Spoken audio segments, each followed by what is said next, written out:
இப்போ நீங்கள் சொல்கிற மாதிரி இந்த மாதிரி மூட்டு தேய்மான பிரச்சனைகள் இருக்கிறவங்கெல்லாம் வந்து என்ன மாதிரியான எக்ஸசைஸ்லாம் பண்ணலாம், என்ன மாதிரி எக்ஸசைஸ்லாம் பண்ணக்கூடாது? அதாவது க்ளோஸ்டு செயின் எக்ஸசைஸ்னு சொல்லுவோம்.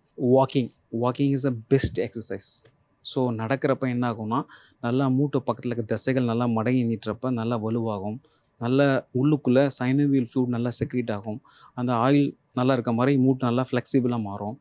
So walking is a best exercise I can advice.